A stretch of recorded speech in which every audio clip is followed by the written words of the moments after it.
Hi everyone. I'm super happy to have you with us on this webinar. Let's give 2-3 minutes more for everyone to join and we'll kick it off. While we are waiting, we actually had a very interesting discussion with Alex and Tyler just prior to this webinar about real estate. And it's interesting how much the interest rate is higher everywhere and how much how much you could afford back at the time, for example, for real estate, for the apartments, for the chateau, for example, in France, where I'm living. And right now it's way more complicated because the prices for the real estate already grew up and also the interest rate grew up. How do you actually see it, guys, right now with the younger generation? Do you feel like they are actually buying more or sub-renting more or renting? Like, what's the typical situation in the US with that? I mean, honestly, I guess it's probably a little off topic, but I live here in Austin, Texas, and it's a city that's primarily young single people live in the city center, and as we get older and have kids, we move further and further out. But I think it's definitely shifted. We were the hottest real estate market in the country, but rents have actually fallen over the last couple of years, and there are definitely more people that are driven to renting because of that. Mm. I think the And same thing in New York City. I used to live there for several years, and renting makes a lot more sense, especially um, for the people who rent out on the old interest rates that they're paying on a apartment that they bought for a couple of 100,000 years ago and paying 1 or 2% or paid off. They can afford to rent out for a lower price, so they can still have positive cash flow. So people are definitely attracted to that versus buying something for $1 million. So. And especially big cities like Tyler mentioned, Austin, Miami, I think it's like that. Mhm. I actually heard that in Berlin, for example, and in Germany, it doesn't make sense at all to buy an apartment because if you Hmm. sign the contract, typically the contract doesn't have the end date. So if you sign it, for example, let's say €800, you're going to have a contract for €800 for 20 more years, 25 Oh. years. So that's going to Hmm. be, like attractive, I would say, for people because in the end you do also pay taxes on the real estate that you have. Hmm. And in France, for example, the every secondary home that you have, you pay even higher tax. So Hmm. um, yeah. So again, welcome everyone who has joined us. I guess we will be starting after our short real estate topic, a very hot topic, I would say, for everyone who is right now in their mid-30s, looking for the apartment and things like that. But today's topic for us is actually how AI adapts to B2C and B2B pricing realities. So let's start. Today, in 45 minutes conversation, we will actually cover several subjects. And the first one will be the data divide, the abundance versus scarcity. We will talk also about how artificial intelligence is actually capable with agility and versus complexity, for example, how to scale pricing decisions. And we'll finish up with several case studies from Computera and Experis, and of course with the QA session. On today's webinar, we have very interesting experts. Alex Shetinin will be presenting a B2C industry, and he's head of pricing success at Computera with extensive experience in B2C and also a bit in B2B pricing area. We have also Tyler Cunningham. He's delivery director at Experis. Experis implements a lot of different pricing solutions for many, many years. So a very extensive experience in B2B pricing area. And I am Oksana Chipchuruk. I will be head of I am already head of partnerships. I'm sorry. I will be a moderator of today's session. Very happy to have you on this webinar, guys, and excited to talk a little bit more about B2C and B2B pricing differences. And for everyone who's new and who hasn't heard much about Competera. Competera is an AI pricing platform that makes retailers more resilient. Competera works with 50 plus different customers across 18 countries. Some of the logos include Sephora, Flaconi, Lireco, and Competera has been optimizing the revenue of the big retailers, and so far did 60 billion in total with the optimization scale. The typical uplift on average is 6% of margin uplift and 50% of the reduction in cost and time for repricing. And Tyler, would you like to introduce a bit Experis? Yes, thank you. So Experis is actually a part of a larger organization called Manpower Group, which is really focused on staffing in general. Experis is our arm that's focused on IT. Our group is a small practice with, well, relatively small practice within Experis that really just handles pricing implementations. So we have more than 80 software specialists that have, you know, on average, I think almost a decade of experience in pricing solutions, which is pretty remarkable because most of them haven't been around for much longer than that.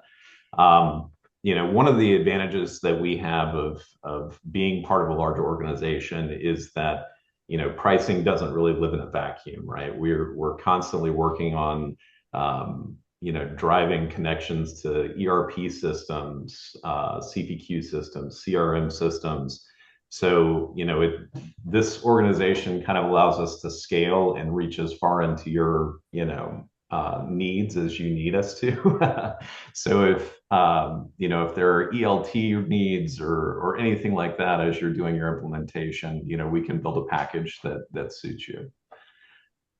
Super. Sounds like Experis does have a lot of services to offer, and very, again, excited to have you both on during this webinar with us. Everyone who is attending the webinar, if you do have questions, feel free to drop those questions in the chat box, and I will read them out loud either during the webinar or in the QA section, depending on how much time we have. But let's dive into the first subject, I would say. So the data divide, abundance versus scarcity.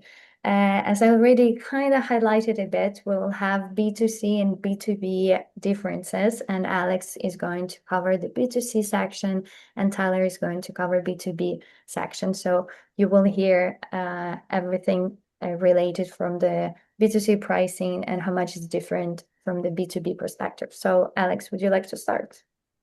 Thank you, Oksana. Absolutely. So with B2C, the data is definitely abundant. We have information on all the transactions, on all the pricing, and both on websites and in the store. So it comes to the matter of fact that how do you handle the data? Because the enormous size of it is definitely difficult to manage.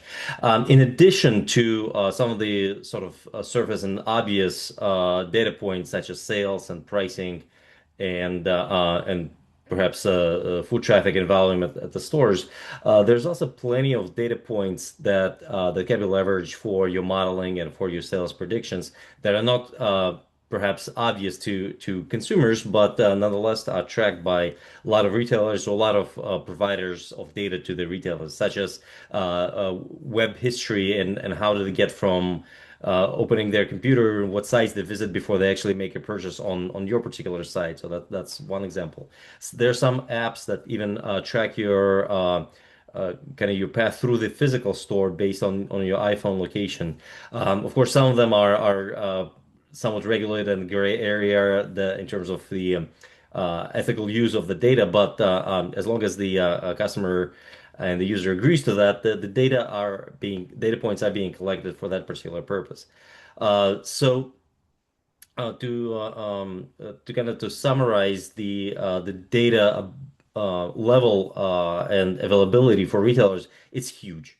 In addition to the data that collect themselves, like I mentioned before, there are plenty of data points that are openly available, such as weather patterns, particular events that are happening at different geographies, as well as something that's somewhat overly available, but it's a lot easier to collect it in a one uniform format, such as syndicated data from Nielsen, as well as some of the really paid data points, like I mentioned before, the path through the websites to the from opening the website or opening the browser all the way down to the cart, as well as certain decision-making processes, such as walking through a store and so forth. So data are there for sure. It's the question, how do we use it? And that's where AI comes into play, is organizing it and really trying to pick the needle out of haystack, what's really important, versus trying to boil the ocean and manually try to look at every single piece of data. It's true. Actually, we had just several months ago, I think we had a webinar with one of our partners about the weather forecasting, how much actually the weather impacts the sales and the pricing of the different products. And you just already mentioned that a lot of like such side factors are available to incorporate in already existing data base of the retailers, while that's not really much possible, right, Tyler? Well, honestly, it depends. And you talked about the weather, right? I've done some B2C pricing specifically for an ice cream company, and you would be shocked at how important that is to their seasonality and pricing and Sure. just supply. I do want to kind of because I know there are a lot of people listening. We're making some generalizations about B2B, right? A lot of this is driven by your business. There are I've had clients that were selling, spot gas, from the wellhead to gas stations, and they have an incredible amount of data. But what we see is a lot of our customers and a lot of our clients are in the manufacturing space. You don't have good price transparency necessarily to what your customers are paying, right? You can't. People don't necessarily advertise that in an open way. Prices are available through e-commerce after login, things like that. But we do find that primarily our clients are a lot of them are in the manufacturing space. Some of them even have like long lead, build to suit kind of business models, and that can really restrict the amount of data that you have, right? Or applicable data, right?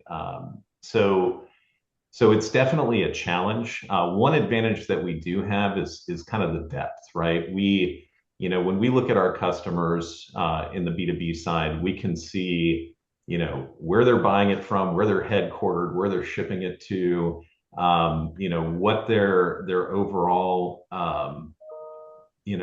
spend patterns have been with us for years and years. So the data can often be very accurate, to the degree that ERP systems are accurate. But we don't. We're often flying blind when it comes to things like competitor data or other channels, things like that. It's true, like because between the manufacturer and the end client, there is always someone in between, right? The retailer or the wholesale, and the retailer owns, for example, the understanding, but how the customers react to this or that product on the shelves. Did they, for example, did they stop there for a long time, or like did they pick it up and after they put it back and bought something else? While the manufacturer is actually getting this information like in kind of not real the same level, and also thanks to the third party, someone in between. So it's there are some advantages and disadvantages. As you said, you have a very big depth, but not as much, for example, data points as the retailer is collecting.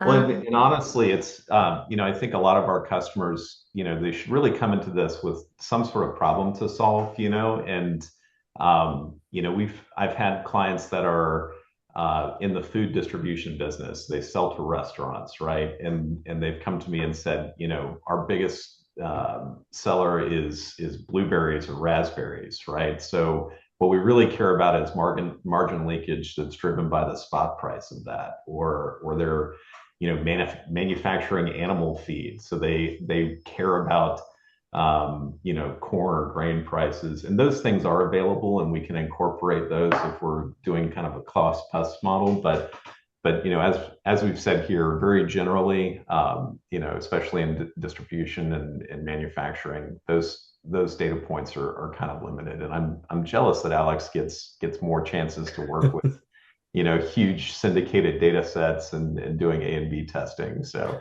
Sometimes it's kind of be careful what you wish for. Yeah, if you ask our integration teams, they're like, I think they don't share with you the same the same happiness. Let's talk about agility versus complexity. So how much actually B2C is in better position than B2B or vice versa? So I think B2C is in better position in terms of agility is dynamic pricing that kind of first thing that comes into mind. You can change prices multiple times a day, especially on your website.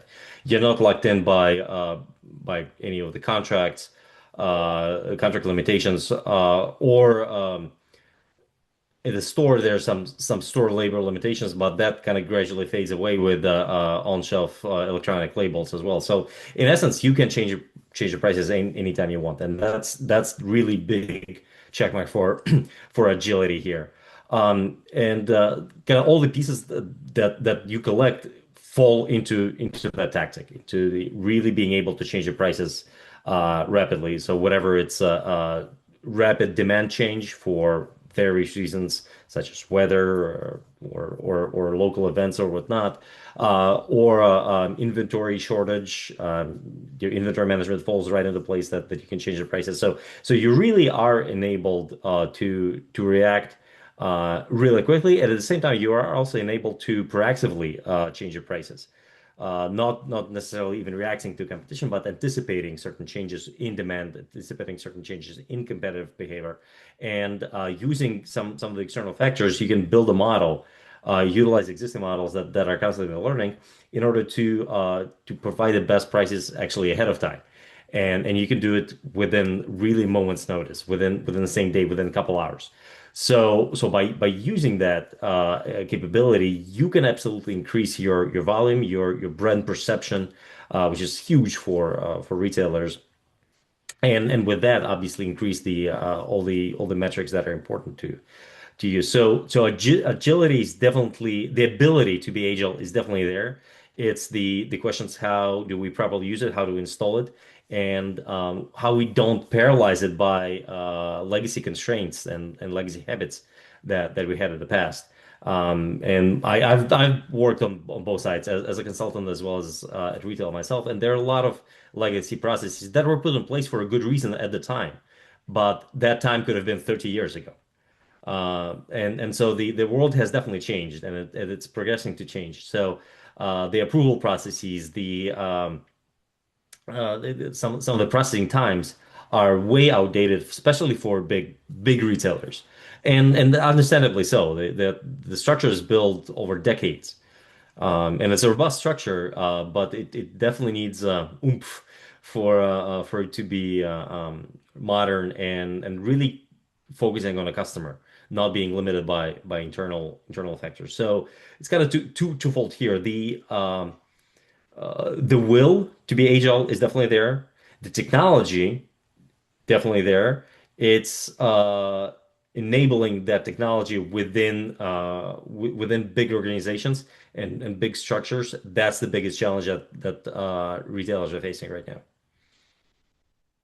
Is it the same situation for the B2B or it's a bit different? What do you think, Tyler? Again, it's always hard to generalize about every business that sells to every other business. But I think that one of the things that drives decision making. I mean, remember that in the B2P environment, the relationship between our sales staff and their customers is far different, right? So our sales force is probably taking their customers out and playing golf with them, or having lunch with them once a month, right? So there's relationships there, but one of the things that we see that really drives value is that, you know, implementing these tools allows us to do things the same way every time.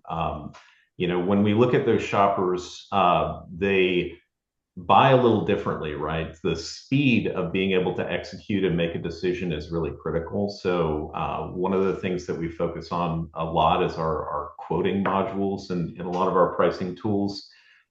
And that really allows our customers to do this the same way every time, and ensure that the sales staff has an approved compliant price. But and I think Alex mentioned something about this earlier, but that's not the only way that we price too. We have these large agreements that may be specific to a geography for a customer, or a subset of SKUs. So it's really important to have that framework and infrastructure built so that you can serve the needs of your clients as quickly as possible, be as competitive as you can, and really speed up that quote to cash timeline, right? Is really what we focus on quite a bit. And then, another thing that's hit us, and really driven the value for pricing tools is that we're in such a dynamic market, right?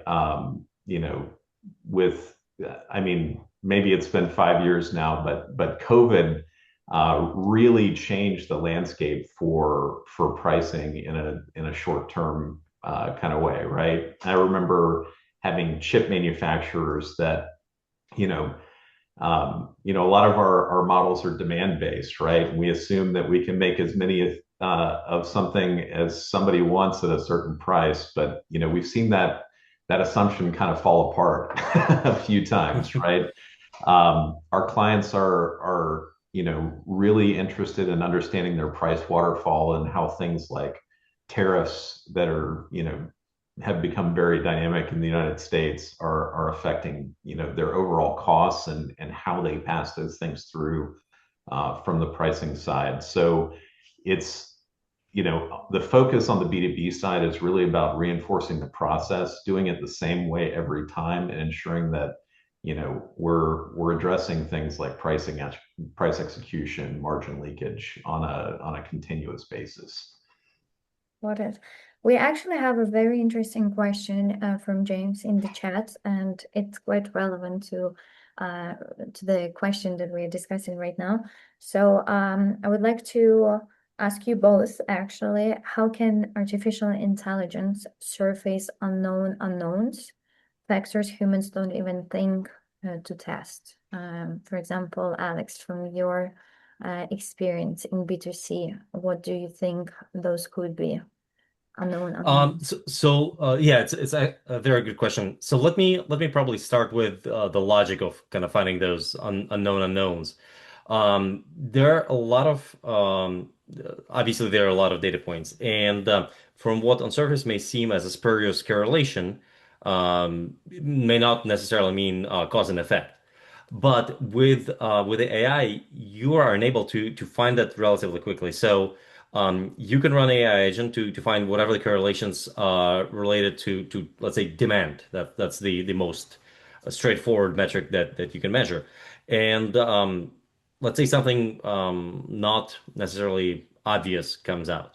So on one of the cases that I used to work with, and that was actually B2B in my prior experience, is demand for luxury goods related to the pricing of formaldehyde, which sounds completely irrelevant. But we've done a lot of research and digging into that subject, and actually formaldehyde is used in a lot of synthetics for luxury goods, like um, high-end materials. So from there on, you can continue digging, and actually you can draw a relation that increasing the price of formaldehyde predates the increase for price and therefore affecting demand for luxury goods by about 6 months.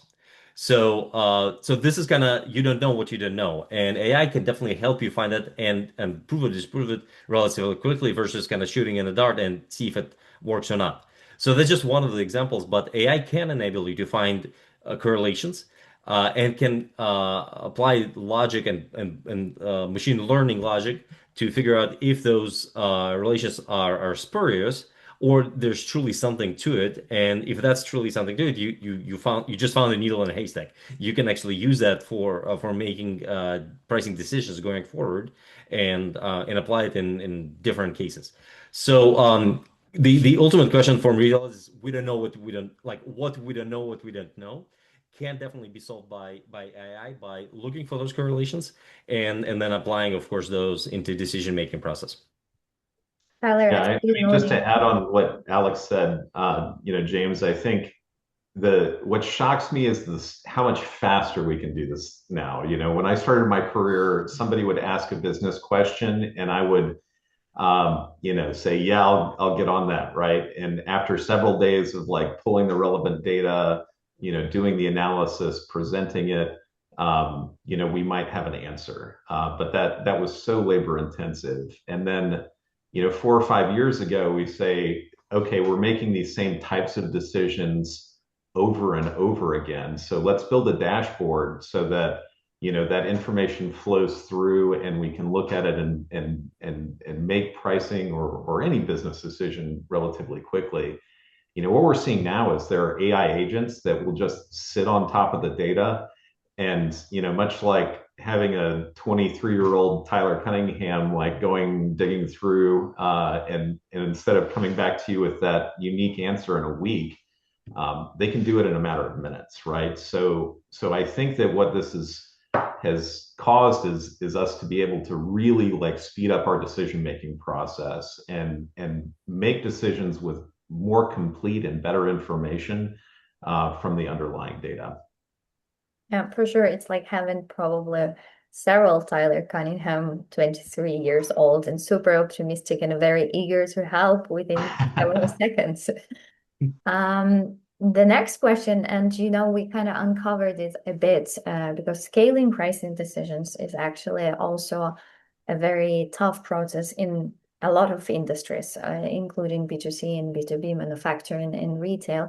And you kind of uncovered it a bit, Tyler, with actually the speed, how much we can dedicate more resources and in less time frame do like more valuable decisions. But I guess, Alex, you definitely have a lot of information to add here from the B2C perspective also. Thank you, Oksana. Absolutely. So we've mentioned some of those points before. So when you talk about scaling, kind of what first thing comes to mind is dynamic pricing. How frequent are you able to change price? And I've already talked to some extent on that. And retail has always been struggling with that for various reasons. One is purely its analytical capacity of pricing managers to be able to see what the prices are currently, what competition is, what our current cost structure, especially for the products that change cost quite frequently, such as groceries, for example, and being able to react either proactively or reactively uh, for uh, for those factors and be able to have the correct pricing on the shelf or on the website. So just pure analytical power has been the biggest bottleneck for changing prices on a regular basis, as again, both reactively and proactively.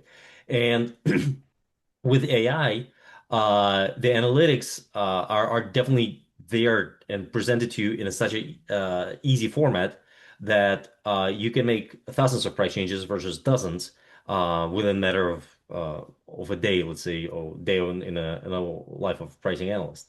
So that portion of not being able to change the price just by the factor of not being able to take a look at the price and approve it and send it to the store or to the website is definitely eliminated or alleviated rather, I should say, by by the ability to have the overarching AI knowledge base looking at the current pricing. And by the same token, looking at your customer base, at the geographies, it's hugely important. And what I've seen in retailers before is the personas for the customers, the geographic profiles. They're built and adjusted once a year if you're lucky. And that's well, first of all, that's not very frequent, especially in our current dynamic world where we have a lot of people moving around. We have a lot of places that are growing up, that are booming. But also the methods by which those personas and geographies were separated and come up with, they're obsolete. They also were taken probably by uh, small sample size of customers, small sample size of particular geographies and stores, and kind of blanketly apply to everything else without taking a look at the big picture that AI would be able to do that. So it's both the small sample size as well as the frequency or lack of frequency for that decision. It's been in place for decades for major retailers. So doing something like that a lot more frequent with a lot more data set is hugely important, and it inherently it does not change the logic. It doesn't break the habits, old habits that are good, that's been built on a good experience. It does not break them. It just enhances them. So it's not you're not reinventing the wheel here. You're just putting a jet engine on on that wheel. So it's really a lot of the concepts that I'm talking about right now, such as cannibalization, customer segmentation, pattern recognition. All those concepts existed for dozens of years for retailers. It's being able to use them quickly and do the full cycle of the analysis rapidly versus by the time you end the cycle, the data are already obsolete, and you almost need to do another cycle. And that's what I've been seeing that a lot in retailers. By the time the analysis is done, it's been already 6 months. Well, at that point, you kind of scratch that and start from you, or just forget about it and not use it, which is a shame because there are a lot of good pieces of information and wisdom that could be attributed to there. Um, so yeah, it's the same old concept, same old knowledge that's been gathered for hundreds of years, for that matter, for retailers. But it could be done right now in hours and days versus weeks and months and sometimes years. And like my last bullet here on the slide, for example, is A/B testing. Historically, it's been such an arduous process, took months to test any of the prices. Right now, with AI, with such a precise and laser-focused selection of stores for the customers, A/B testing on a website, it could be done as quickly as hours if you're looking at the website to figure out if your new pricing or new strategy works. So it's a same old history proven concept right now at such a rapid scale. Tyler, what do you think about B2B? Honestly, I think, there's definitely some bleed overs, but I think that you'll probably notice that there's a theme, right? The first concept that we really always focus on is like better information at the time of decision making, right? So being able to understand like what's happening in that market or with this particular customer or customer segment is really important. We've come to, because our sales are often in a relationship sales, right? We have a salesperson that has an account with a client downstream. Being able to provide things like negotiation guidance, right? So what's your start price, what's your target, where you want to end up, and what's the absolute minimum that you want to go. Being able to coordinate very quickly like approvals for quotes and things like that are really what's driving value for our customers. But also, beyond that, being able to, I had a customer that did an annual price increase when I first kind of came to this industry, and it took them 4 months, right? From the time they downloaded everything into Excel from their ERP systems to, figuring out if, an individual market or SKU could tolerate like a 2 or 3% increase based on inflation, and then pushing it out. And really what they ended up doing was just kind of rubber stamping a 2% increase every year or a 3% increase every year. So what these tools are allowing people to do is be much more granular and both make those decisions with better information and ensure that our process works the same way every time. And we also have good price execution, so we can flow those things through to the prices through to CPQ systems, CRM systems, whatever we need to make sure that at the point of sale, which is again probably an account executive, they can make those decisions and coordinate to get the desired outcome. Actually, I have a very interesting question in the chat from Jane Davis. How do you think artificial intelligence will affect the job market for pricing professionals? Because both of you mentioned a lot about how much it's actually easier and more scalable and quicker, and how much we can do within like super short time frame and everything. But are pricing professionals still in the picture over there, or we just outsource everything to like smart platform or things like that, and we don't need someone to control everything behind the screen, like do we leave everything to the black box in some way, or do we need professionals for that?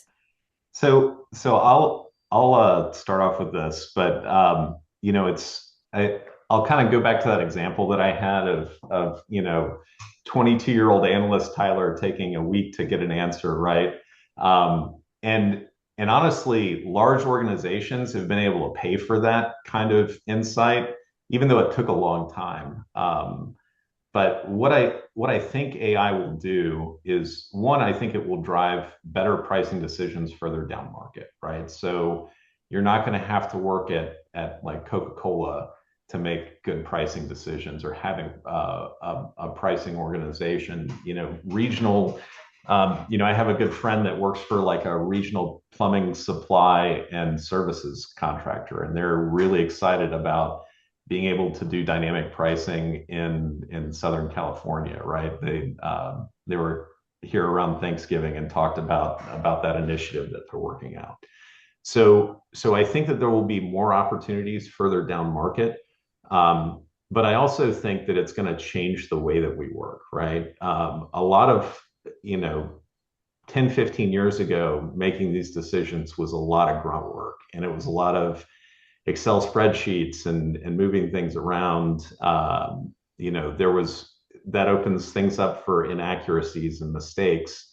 So, I think that what's going to happen is that as pricers, we'll be able to make more executive decisions instead of doing the grunt work or the busy work to really make sure that the decisions that we're making are prudent and supported.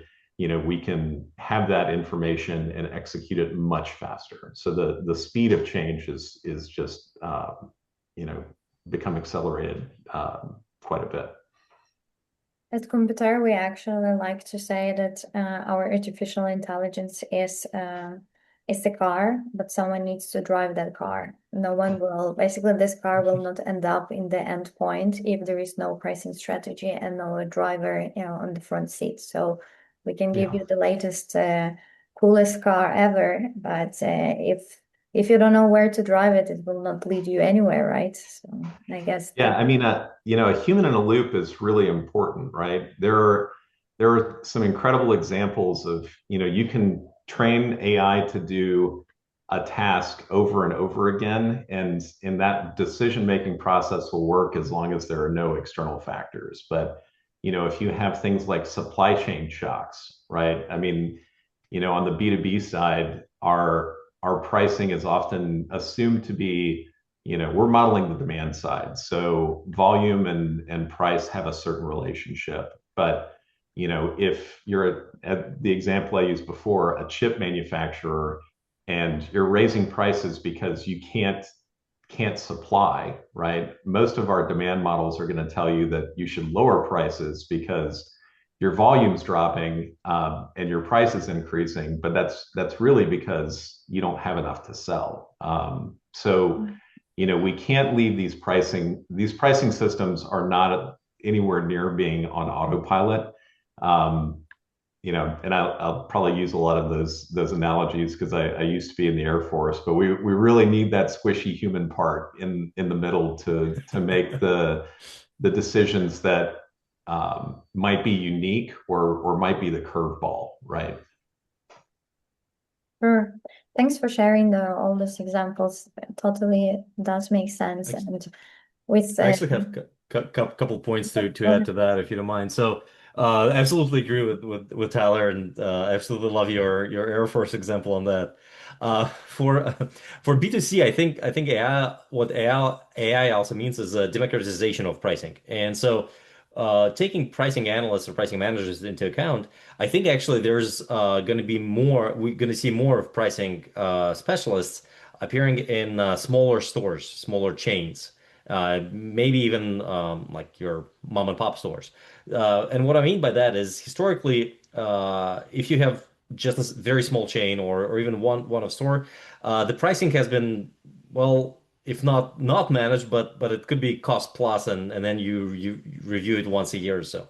Now, with such great capability of AI to manage the pricing, you actually may want to dedicate a certain person to use those tools to make your pricing perfect. Well, before it kind of did not even make sense to have one person spend 3 months analyzing one category. If it's a single store, it just wouldn't pay for itself. But right now, you can have a single person analyze the whole assortment of your single store every month and make sure that the pricing is correct. Now, that's truly, again, going back to scaling, that's truly scaling even for a single store. So I think the need for pricing analysts will actually increase in smaller chains and perhaps single stores. And definitely there's going to be some changes in large stores. So an example, when I was an intern, pricing intern, that was 22, 23 years ago. I was just thinking about it. The My internship project for the whole summer, so for 2.5 months, right now probably would take me about 2 hours to do using AI. So that doesn't mean that you don't need an intern to do that. That means that an intern is going to be able to do not one category, but perhaps 30 categories within that project frame. So it's a more of a shift of responsibility and shift of scale rather than the need for squishy human being. for sure.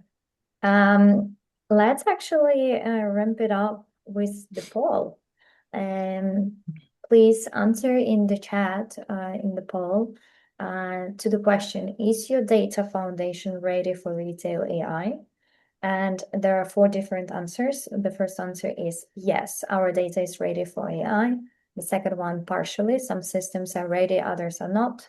The third one, not yet. We still have significant gaps. And the last one, unsure. We need an assessment.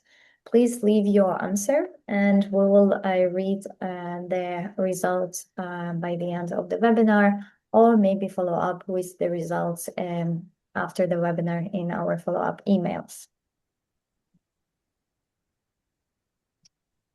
And while we are doing that, let's talk a little bit more about case studies, because we actually covered up a theory part, but like it sounds really great. But let's talk about some practical examples. And one of the Oksana, I think there's another question from John Miller too that popped yeah, up I on did mean it. so could Yes. regulatory bodies eventually require explainability for algorithmic pricing decisions?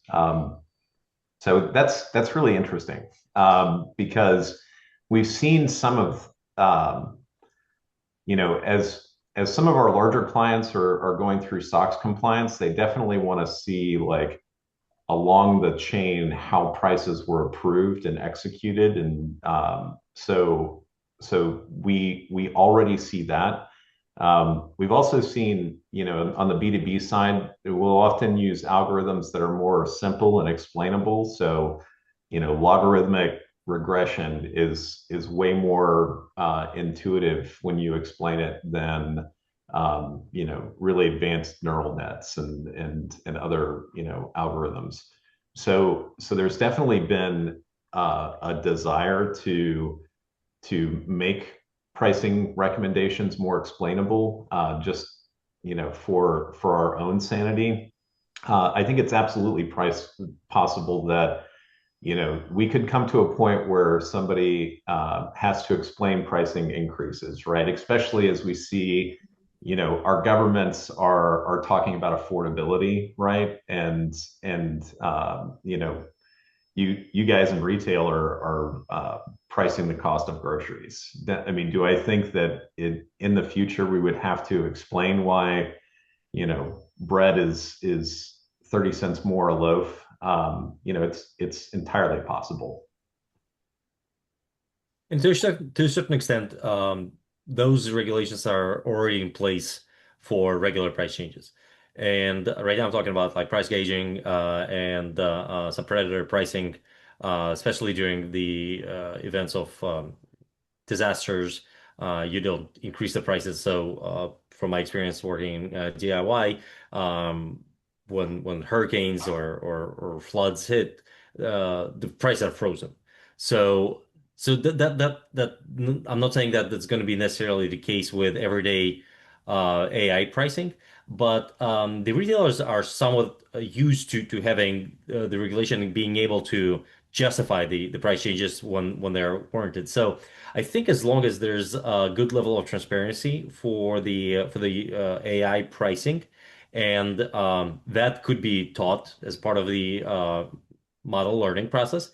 I think it should not be a huge shocker for retailers or disruptor if AI pricing, or rather when AI pricing get a lot more hold, that there are certain regulations going to be in place. I think they're going to be relatively logical in the sense that retailers are going to be somewhat prepared to deal with those regulations without being a huge surprise or shock. It's a very interesting topic right now because I just read that in November there is a new law that was issued in the US regarding the pricing. So very interesting question from one of our attendees in the chat. Thanks, guys, for sharing your opinions on that. Let's dive into the case studies. What do you think? Let's start with the first one from the retail industry. And this is the customer of Compotera, Intertop, a leading Eastern European retailer. They operate 115 stores with 14 chains across 25 cities, have quite a big number of SKUs, 5 million, with 60 plus premium brands. They basically sell shoes, so it's a apparel shoe retailer. And Alex, would you like to share a little bit more about the challenges, the solution, and the results that we actually achieved with them? Yes, absolutely. So th in this particular case, it's AI pricing with a focus on markdown. And I absolutely love Markdown and talking about Markdown just because it's such a rapid, there's a need for such a rapid decision making because you're running out of inventory. You're supposed to be running an inventory, but you're in such a time crunch and have to hit it perfectly. So your shelves are not empty, but your new product has not already come in. So it's gonna, you have to time it absolutely perfectly. And that's why AI is really helpful here, is because it can look at every single store and level of this inventory and demand at every single store. Again, going back to scalability, this is something that an analyst or even a group of analysts are not going to be able to do on a manual basis, looking at inventory demand, nuances, replenishment of every single store at a time. And in this particular case, we have 114 stores, but easily chains can have hundreds, if not thousands, or tens of thousands of stores for that matter. So for this particular case, we've been able to resolve their markdown issue. Instead of using a blanket markdown, let's say towards the end of a product life, you do 15, 25, 50% off, and kind of hope that everything would sell. And not too short, not too soon, not too far out, and kind of hoping for the best. With specifically intelligent logic for markdowns, you can adjust prices throughout the end of life cycle. specifically for that item, specifically for that particular store. So in this case, it definitely provided us with a gross profit savings, both dollar-wise as well as percentage-wise, increased uh, the the uh, the sell-through rate, and the cycle of how to be able to reprice uh, systematically. It's came down to 50 minutes versus hours, if not days, how we had it before. So very clean-cut example. You had a legacy process, very much labor intensive, both store-wide as well as analyst-wide. You had problem with the inventory for end of life product cycle, and you needed to preserve as much margin as possible. And AI was able to do it at a very, very successful and efficient way. I actually heard that store managers were selling a lot of the shoes by gut feeling. Basically, I can absolutely believe that. Absolutely believe that. That happens more than we think. they were actually changing the prices because they saw that one model was selling better. And the next day, for example, they changed the price, but like, guess what? It didn't work. So actually, it got their, like, for example, revenue on the margin. So actually, initially, this customer came to us specifically to omit this gut feeling manual process and to Hmm. adopt to something that is objective and staying outside of the ideas of the store managers. Oh, Um, absolutely. And sometimes the gut feeling even comes from analysts that are in office, not even at the store. Um, True. and that's even one level further from the customer. Yeah, So definitely. their gut feeling is even more so removed. And that absolutely happens, yes. And another example is the Fortune 500 department store. The problems there, the challenges were a little bit different, but also we achieved quite an interesting result with them. Alex, would you like to share a little bit about the solution and how it helped with the challenges? Yes, absolutely. So the biggest thing here is dynamic pricing and competitive pricing related to the dynamic prices every day. Historically, that chain did not have set structure for dynamic pricing, and so we did a test pilot, and we progressed working with them after the pilot. So the for the online business and using the dynamic pricing, you can see the results here on the slides. They're huge. We completely turned around their business in that way, as well as improved efficiency on an analyst side. So the revenues, both revenues, unit volume, and margin, they increased by double digits and high double digits for that matter, as well as web metrics of the page views, visits. And new customer acquisitions, reactivation customers, all of those increased high, very high double digits. So so it was relatively straightforward, again, relatively speaking, exercise that we did with them, and took something that's been just legacy, how it was done probably 15 years ago, if not more than that, and applied that logic, applied that technology from for the analyst to be able to price accordingly by the levels of inventory, by competitive intelligence, by demand, geographical demand for the store pricing, and just those straightforward things really moved the business in the right direction. And the last one case study that we have is from B2B area. Tyler, let's uncover a little bit this topic. Yeah. Yeah, I mean, I think well, I'll try to be a little quick because I know we've had a couple of questions pop up too. But this was a really good example of streamlining a process to be able to generate quotes for end customers more quickly. So many of our clients work in a multinational environment, and ERP systems are great at calculating taxes and things like that. But one of the things that I've mentioned a few times is the need to drive down like quote cash, just that timeline. So this customer came to us, and they're a service provider, right? So they do document storage, data warehousing, and disposal. right? So there's no, underlying manufacturing process or cost, necessarily a great cost basis for setting prices. But what they really wanted to do was understand, when a quote is requested, how quickly can we respond to them? Because if the buyers in a B2B environment are different than we behave, right? I mean, you think about like when you go buy an airplane ticket to fly to a conference for work, right?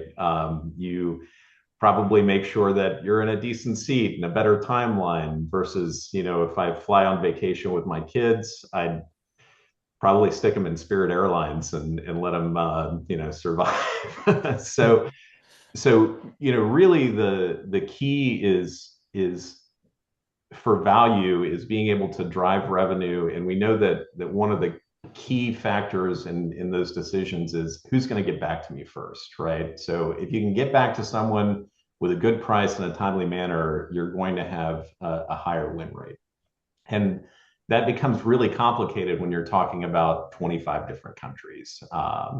Making sure that you're getting solid price execution of what believe the value of that SKU or item is, but that you're also compliant with local regulations, things like that. I mean, Alex mentioned the price gouging, and in each locality there are unique things that we have to take into account.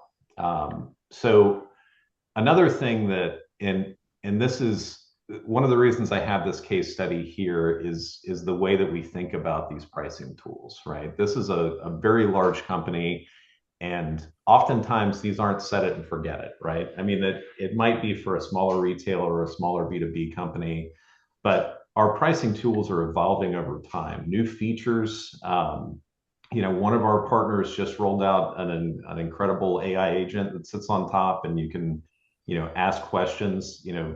Those features and product roadmap are really what are driving you to be a more competitive and effective pricing organization. So oftentimes and in this case, we've kind of set up a small sustainment team so they can look at new product features, look at what's happening in this customer's market, make adjustments to things like analytics dashboards, taking advantage of new features, um, responding to things like tariff impact on the work that our clients are doing.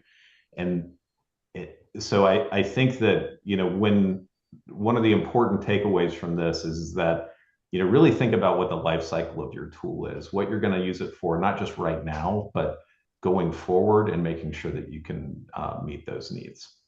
For sure. We're actually a bit short of time, so I'm happy to actually read out loud the results from our poll. Very happy to announce that no one actually said that unsure we need the assessment. That's great.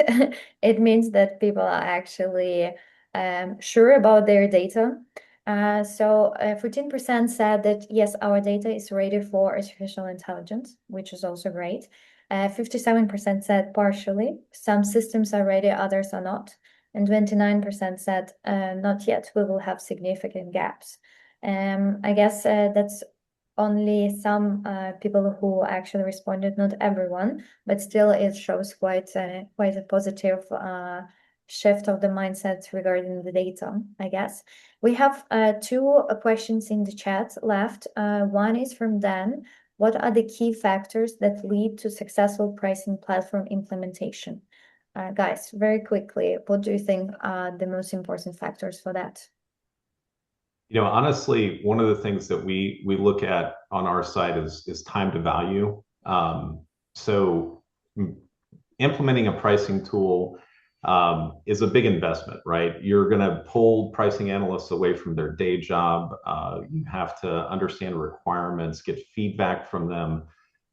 So being able to, deliver some value early on helps with that buy-in. And another key factor as well is really that buy-in, making sure that your analysts and subject matter experts are really driving the design and implementation so that adoption happens. So when we see engaged clients that are enthusiastic about this and understand that it's really going to improve their jobs, and give them the ability to make those high level executive decisions instead of just pushing data around, we see great buy-in, and we um, really think that once our clients are in and using the tool, or the tools that we've implemented, I haven't had anybody really say that we want to go back to using Excel, right, to make our pricing decisions and changes. So really, I think that it's being able to demonstrate to our clients that what they're doing is going to be worthwhile, and they're going to have a positive impact from this effort and investment. I 100% agree with Tyler on this. Perhaps a couple nuances on a sequence of for B2C for retailers is that it's definitely important to have a buy-in, at least from a pricing team. But then also to Tyler's point, having a quick win would also get a buy-in from the merchandising organization. Sure. And the last question, we have several B2B segments by size and industry, which currently each align with B2C prices. Are there any strategies for aligning B2B segments to each other directly on a price level by purchased volume basis, but that could also incorporate convenience factors such as delivery frequency? Super interesting question. Sorry, I'm trying to read it out loud at the same time while reading for myself. That's why. Alex, Tyler, what do you think? So, this is a great pricing science question, right? And we run into this a lot in B2B. So when we think about segmentation, we can get more and more detailed, right? It might be geography, customer size, what industry are customers in. I've done like food distribution, and they segment Italian restaurants from Chinese restaurants, and things like that. So I think that it's important to have models built so when you have data scarcity at those really granular segmentation levels, that you can walk up the chain, right? So, if I'm in that example, right, if I'm a food distribution provider, and I'm selling to a Chinese restaurant in a very small town in Texas, that might be a segment that only one person exists in, right? So being able to, go from that town to the county, or, incorporate some other, customer types within that geography is really important, because you're gonna, in a B2B scenario, you often run into like data scarcity, and you don't want to have your optimization algorithms and things like that running on two data points, or just a handful. So Erwin, I think that it's important to take that into consideration as you're designing your models, when it comes to pricing recommendation and optimization. I would, Alex? yeah, Tyler, thank you. I would like to hear the nuance for B2C for the segmentation purpose is going back to the question about regulatory potential regulatory issues is with segmentation you have to be very careful not to have pricing that's unethical based on certain criteria. As for example, a lot of uh, urban locations, they could be potentially in neighborhoods that are lower income neighborhoods. And given the fact that they're urban, price retailers tend to price things higher there, so it's kind of the uh, double effect on potential customers in those neighborhoods. First of all, everything else is already expensive. Second, they're lower income, and you're making it even more expensive. So segmentation for the B2C has to also be not just purely scientifically based, but also taking some of the ethics into account. And that's again that's where the pricing analyst comes into play, the human being comes into play. So just one of the aspects in terms of the segmentation for B2C for the retailers. It's gonna where the AI would definitely help with guidance of a pricing analyst, and of course the model will learn on that. Thanks a lot for a super interesting question, and we are a bit behind of time. As Tyler mentioned, Experis actually delivers a lot of different services, and Competera also. So follow us and scan the QR code to join our pricing knowledge base, Pricing Heroes podcast, Pricing Academy, where we share a lot of information to educate category managers and pricing departments about pricing decisions and pricing processes right now. And thank you a lot for our amazing speakers today, Tyler Cunningham and Alex Chitinin. Thanks for dedicating your time, and for the SMGs who actually messaged us super interesting questions and who were with us for more than 1 hour. That's a dedication and love towards pricing for sure. Thank Well, you a lot. hopefully everybody's job is slowing down a little bit between the holidays, at least in the United States. So it's a good time to have a webinar. Yeah, for sure. Absolutely. Sure.